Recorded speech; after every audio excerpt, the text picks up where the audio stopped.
रोज सुबह घूमने जाने वाले संपत जी आज अभी तक सो रहे थे। उनकी बहू ने यह सोचा कि उनकी तबीयत ठीक नहीं होगी। कमरे की सफाई के दौरान बहू के हाथ से टिपाई पर रखा उनका चश्मा फर्श पर गिर गया, जिसे फिर टिपाई पर रखते समय उसने देखा कि चश्मे के दोनों कांच फ्रेम में नहीं है, जबकि कल रात खाना खाते वक्त उनके चश्मा लगा हुआ था। एक नए खर्च की आगत जानकर उसे ससुर पर गुस्सा तो आया, पर उसने उसे दबा लिया और अपने काम में लग गई।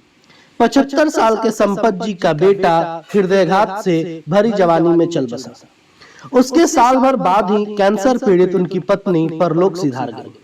उसके इलाज पर उनकी सारी जमा पूंजी खर्च हो गई और वे गरीब की श्रेणी में आ गए। रह गई विधवा बहू और वे। जवानी में विधवा हो जाने के महा दुख ने बहू को बहुत गुस्सैल बना दिया था। वे खुद बीमारी के कारण कुछ रोजगार करने की स्थिति में नहीं थे। उन्हें सरकार से मात्र 300 रुपए पेंशन मिलती थी, जो उनकी दवाई पर खर्च हो जाती थी। उनकी बहू सिलाई करके घर की गाड़ी अकेले खींच रही थी। कल सुबह सैर से लौटते समय वे ठोकर खाकर गिर गए थे और चश्मा झटके से निकलकर वहां पड़े पत्थर से जा टकराया था, जिससे चश्मे के दोनों कांच चकनाचूर हो गए थे। उन्होंने चश्मे का फ्रेम उठाकर पहन लिया। उन्हें अपनी गुस्सैल बहू का डर जो सता रहा था। 4 दिन पहले उसके हाथ से कांच का गिलास गिरकर टूटने पर उसे बहू से बड़ी डांट पड़ी थी। उसे पता था कि चश्मे के टूटने का पता लगने पर उन्हें खूब डांट पड़ेगी, इसलिए उन्होंने फ्रेम को ही पहन लिया। उन्होंने सोचा कि 2 दिन बाद पेंशन मिलने पर नए कांच लगवा लेंगे और बहू को कांच टूटने का पता नहीं चलेगा। वे अपनी दवाई आधी ही खरीद लेंगे। नित्य कर्म से निर्वृत्त होकर वे चाय का इंतजार कर रहे थे। बहू ने देखा कि वे बिन कांच का चश्मा लगाए बैठे हैं। बहू ने पूछा, बाबूजी, आपने बिन कांच का चश्मा क्यों लगा रखा है? वे हड़बड़ा गए। उनसे बहू के इस अप्रत्याशित प्रश्न का उत्तर देते नहीं बन रहा पड़ा। वे घबराहट के मारे हकलाने लगे। उनकी घबराहट से बहू का दिल पसीज गया। उसने अपना स्वर नर्म करते हुए कहा, बाबूजी डरो नहीं, मैं आपकी दुश्मन नहीं हूँ। मुझे बताओ, आपका चश्मा कब और कैसे टूटा? वे बोले, कल सैर से लौटते वक्त ठोकर खाकर मेरे गिरने से चश्मा निकलकर पत्थर से टकरा गया था, तो दोनों कांच टूट गए। बहू ने फिर पूछा, फिर चश्मे के फ्रेम को आप दिन भर क्यों लगाए रहे? वे बहुत ही झिझकते हुए बोले, चश्मा टूटने का पता लगने पर पड़ने वाली तुम्हारी डांट से बचने के लिए। बहू ने फिर पूछा, आप इस बात को कब तक मुझसे छिपाए रखते?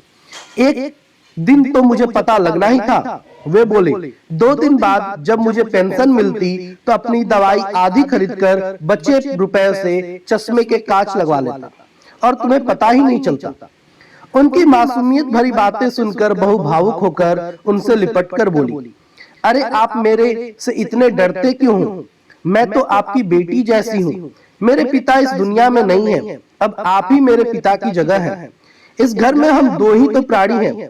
यदि हम एक दूसरे का सुख दुख नहीं बांटेंगे तो हमारा जीवन कैसे बीतेगा? बहू का यह दयालु रूप देखकर उन्होंने कहा, तुम मेरी बेटी जैसी हो तो मैं तुम्हारे पिता जैसा हुआ। पिता अपनी बेटी के भविष्य का भी ख्याल रखता है। बेटी, मेरे जीवन का संध्या काल चल रहा है और मैं बीमार भी हूँ। मेरी मौत कभी भी हो सकती है। मैं तुम्हारे मानस पिता की हैसियत से तुम्हें दूसरा विवाह कर लेने की नेक राय देता हूँ। बहू प्यार भरे गुस्से से बोली, मैं इतनी भी स्वार्थी नहीं हूँ कि अपने सुख के खातिर अपने मानस पिता को इस हाल में अकेला छोड़ दूं। वे बोले, इसका मतलब यह हुआ कि यदि विवाह के बाद तुम्हें मुझे छोड़ना नहीं पड़े तब तो तुझे दूसरा विवाह करने में कोई ऐतराज नहीं है। बेचारा विवेक मुझे कई दिन से तुमसे विवाह की बात चलाने की कह रहा था, पर तुम्हारे गुस्से के डर से मेरी हिम्मत ही नहीं हुई। बेचारे के माँ बाप व पत्नी की मृत्यु पिछले साल तीर्थ यात्रा से लौटते समय एक सड़क दुर्घटना में हो गई। वह भी बच गया और उसका दूध मुहा बच्चा भी। तुम अगर विवेक से शादी कर लोगी तो बेचारे बिन माँ के मासूम बच्चे को माँ की ममता मिल जाएगी और तुम्हें और विवेक को नया जीवन साथी। विवेक मुझे भी रखने को तैयार है। बहू बोली, अब जब आप मेरे पिता बन चुके हैं तो आपकी अवज्ञा मैं कैसे कर सकती हूँ। पर पहले अपने इस टूटे चश्मे में कांच तो डलवाओ। उसने उन्हें 100 रुपए देते हुए कहा। उन्होंने कहा, मैं कांच डलवाकर विवेक को यह खुशखबरी सुनाने तथा विवाह की रस्म आज ही पूरी करने के लिए कहता हूँ, और आते वक्त शास्त्री जी को भी बोल देता हूँ, शुभ काम में देरी क्यों। संपत जी ने अपनी समधन शांति जी को भी बुलवा लिया। शाम तक विवेक अपने बच्चे के साथ पहुंच गया।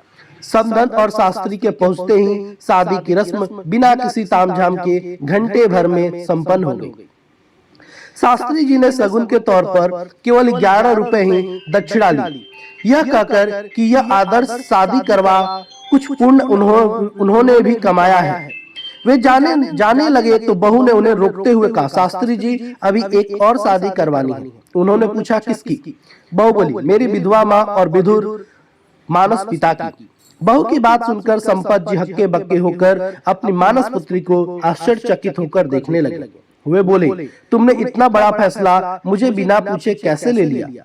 वो बोली, जब मैं आपका कहा मानकर दूसरी शादी कर सकती हूँ तो आप मेरी बात कैसे टाल सकते हैं?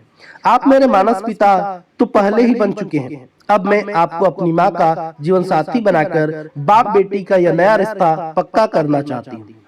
वे बोले, पर अपनी माँ को तो ही पूछ लिया होता कि उसे यह शादी मंजूर है या नहीं। वो बोली, यह मैं आपके सामने अब पूछ लेती हूँ। वो अपनी माँ से बोली, माँ मेरे सगे पिता तो अब मुझे नहीं मिल सके, क्या तुम यह शादी करके मुझे नए पिता के प्यार से वंचित रखना चाहोगी?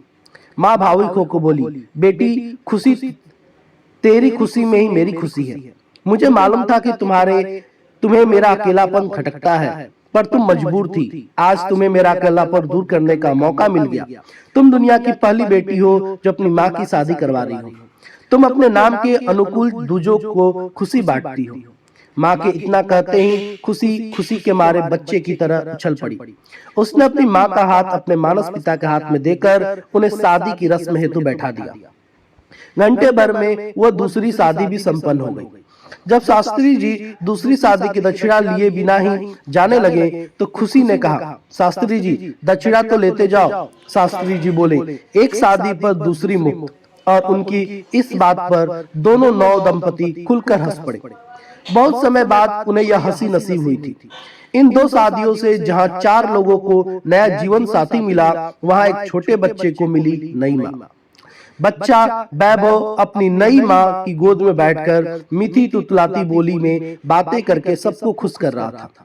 एक छोटी सी घटना ने एक गुस्सैल बहू को प्यारी बेटी में बदल दिया। अब उस घर में संपत, शांति और वह खुशी के साथ विवेक और वैभव भी था। नजर क्या बदली, नजारे ही बदल गए। जय हो।